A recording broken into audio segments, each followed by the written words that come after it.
Hi guys, Andy here, and welcome back to Ultra High. We're doing chapter 2 this month. And I know I apologize for the lack of uploads, but seriously busy. Um, yeah, let's start. And I hope you had a nice Halloween. Best enjoyed with headphones. Yeah, I did that last time. It was not fun.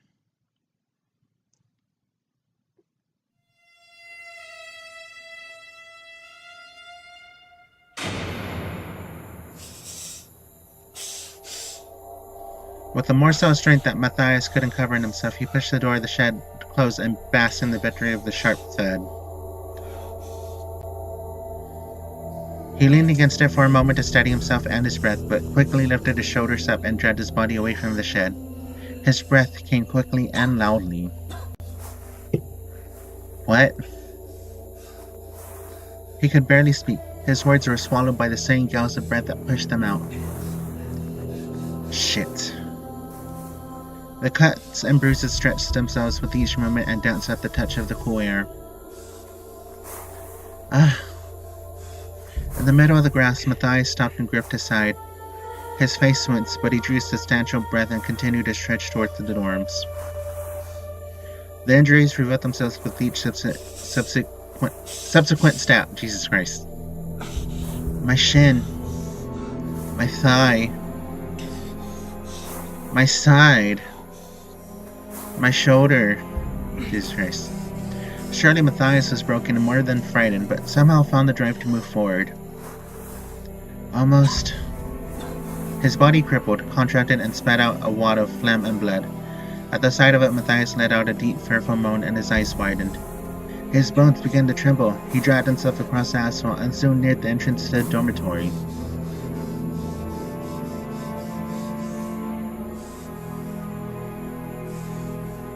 For a moment, Matthias lost his strength and leaned against the wall for support. The rigid texture punctured his wounds and caused him to squeal. Okay. He clutched himself. Okay. He was standing. The wall gave him rest. He was conscious. Just a bit. He remained standing but closed his eyes. He tried to imagine rest, but no forced thoughts could snuff out the pain or the immediate memory of what he had seen. What? There was no point trying to make sense of anything. That would come later. Matthias picked himself up, walked into the building, and headed for the stairwell. Weeks before. I love flashbacks. They're fun. Oh, he's a cutie. He's gonna die, isn't he? Matthias sat hunched in the back seat of his father's car. He slid his body far enough down the bench so that he could no longer see his father's intermittent glances at him in the rearview mirror. They stung. Even now that he was older, Matthias felt a nostalgic calm from his father's gaze. That is, during a normal car ride. During this ride, however, they weren't random gestures of care, they were plotted, organized stares that burned into his forehead. Matthias could feel the back of his arms beginning to melt against the synthetic materials that shaped the seats. It was hot, but despite the discomfort, Matthias allowed them to tighten their grip to each other. If he moved, his stretched skin would surely make a noise as he peeled away, and in this pin-drop silence, the smallest sound would be riotous and intrusive, and then the stare would come. I didn't mean to. I didn't think Dad, I promise I would never. His words never made it to the ball of his throat, but instead choked somewhere in the makeup of his mind and bounced around haphazardly. I don't even remember. Are you sure that he was? Dad, what if he taught to? While it was altogether smothering, Matthias did his best to find an old comfort in the situation. It was common for Matthias to slouch in the back seat of his father's car at this time of night. His father worked as something of a repairman and would often bring Matthias on his late-night runs. In fact, his father owned a business that supplied everything from restaurants to convenience stores with what his father called the cool-down crowd. Matthias smiled at his unsophisticated branding. The cool-down crowd? Huh. In actuality, there were air conditioners, ice machines, and anything that produced cool. Matthias and his father hated the heat, or at least that's what Matthias had been told. His attention was drawn upwards, and on cue, his father reached for a handkerchief and dabbed away the sweat that had gathered at his furrowed brow. Caliente. He let out a low growl, reached for the knob that directed the air conditioning, and cranked it upwards. You know I'm going to look at this soon, his father stated. It shouldn't take this long to cool down. For a moment, Matthias was encouraged to think that perhaps his father had settled, but upon surveying his posture and his tight white knuckles bracing the steering wheel, he figured his father was just speaking aloud to himself to fill the air.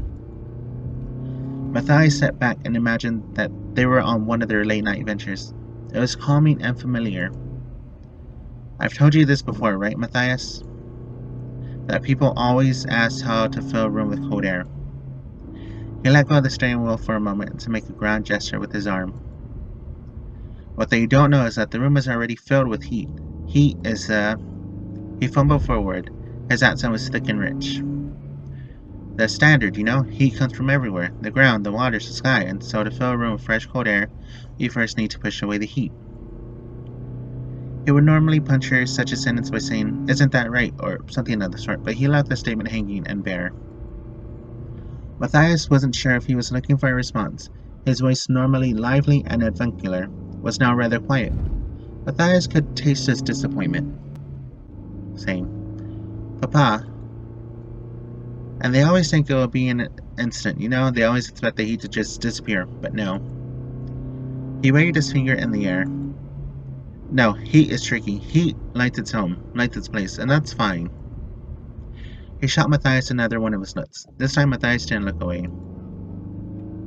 Papa, when you were just a boy, running up the Cerro Valparaiso, he let out a deep sigh. Sorry, I can't translate that. I'm not that good.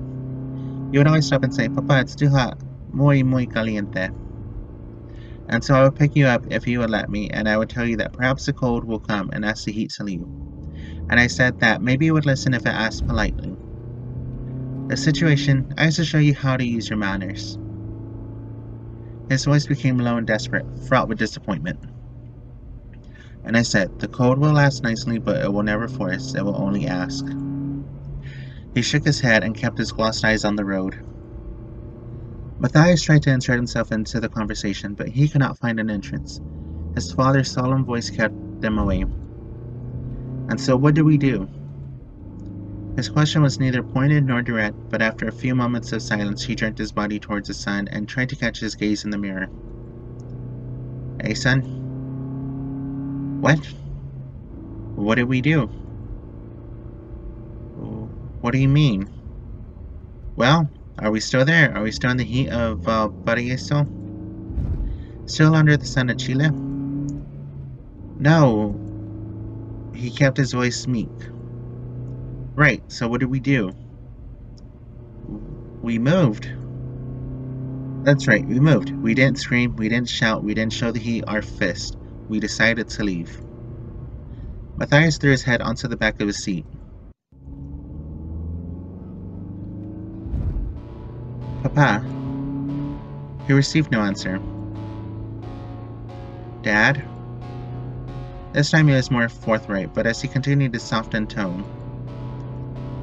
I didn't, there was a mistake or something. His father left room for him to speak, but Matthias had nothing else to say. Were the cameras lying? Were my eyes lying to myself? I don't know. But I never have. Have I even been in a fight before? Do you really think I would do something like that? Of course not, Matthias. And this is why I'm disappointed. Dad, I never even talked to that guy before. And what about the other? His eyes glared at him in the rearview mirror. I know that they are different, but you cannot demand the things that you do not like to leave. Matthias did all he could to stop himself from screaming in frustration. Jesus Christ, I can't read. I seem so well. Dad, it's different here. It's not the same as back home. I don't care if someone's gay, Papa. Why would I care about that? There's gay people everywhere. His father's voice grew louder. Everywhere is the same. Don't let anyone fool you. Some places are warm and some are cold, but each place you go will see that everywhere is the same.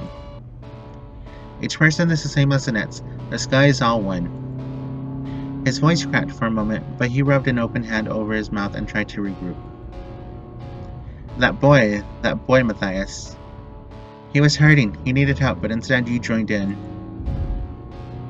Papa, I didn't. I'm telling you, there is a mistake. There is a mistake on the cameras? He spat the sentence out forcefully. There's a mistake with the eyes of everyone he saw. It is finished, Matthias.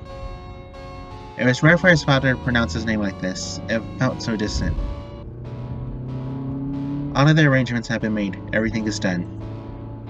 He let out a weighted sigh. Of course, I wish you were different, if you could prove yourself. Of course, I wish you could, but I cannot believe it. They saw what they saw, and you did what you did. I am angry and scared, but I still love you. Of course you know that. He waved his hand, dismissing his last point. We are almost there. They had been driving for hours, it seemed. Matthias arranged himself in the seat and tried to find a more comfortable position that accommodated his pronounced slouch. What about Mom? There was silence. I don't get to see her. His father searched for words. They send you home in the summer. You can see her in the summer. She'll be back by then? She's just staying and she left for an extra week or two. She comes home soon. Matthias was tentative to believe his father, even though he carried his voice with an obvious certainty. Of course, there were an infinite amount of things that Matthias wanted to say, but in that moment they all felt rather immaterial. The sense of helplessness was new to Matthias. He had never before found himself feeling so desperately alone. The passing street lights illuminated the body of the car in a traceable rhythm. Matthias turned his head and looked out onto the street, swallowed in night, its only escape the swath of fabricated and tasteless yellow lights. What an ugly color. Matthias could usually find the beauty in things, however difficult it was to uncover. But in that moment the light struck him as garish and intrusive. He closed his eyes, knowing that he would not find rest, and tried to relax. Ooh. This is it. He decided to keep his eyes shut. He could hear his father turn towards him. Matthias, this is it. Come on. Matthias could feel his muscles turn heavy. Beside him, his father stood holding his backpack. He held it out towards Matthias for him to take. After he did, Matthias lifted his legs, turned them outside of the car, and then rested his elbows atop his knees. Here, get up. I need to show you something. After some time, Matthias lifted his body up and out of the car. Papa. His father raised his hand and shook his head. He pointed down the road. It's just a bit further along the road.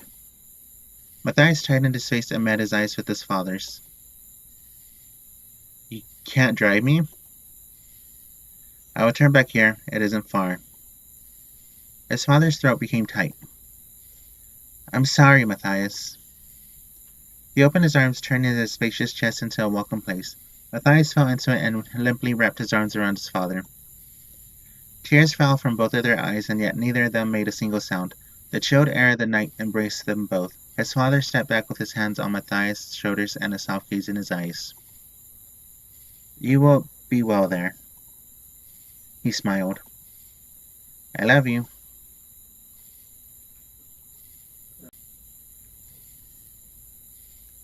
Awkward editing. With that, his father returned to the driver's seat, adjusted the rearview mirror, and drove the car away. Matthias kept his eyes fixed on it until it was swallowed by the inky dark. Even then, he stared at the point where it had disappeared into. He tried to swallow the pit in his throat, but finding it just straightened its presence. His backpack hung from one of his shoulders, and he loosely rolled it upwards to better secure it. Soon, Matthias let his eyes fall to the ground and gathered the resolve to study his surroundings.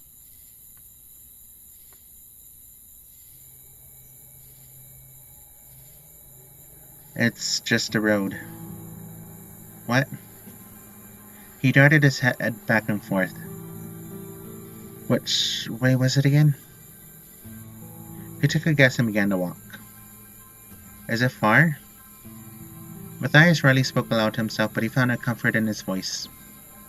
There hadn't been a time in his life when he had been truly independent, and so, now that he was his own leader, he used himself as his guide. There's a sign.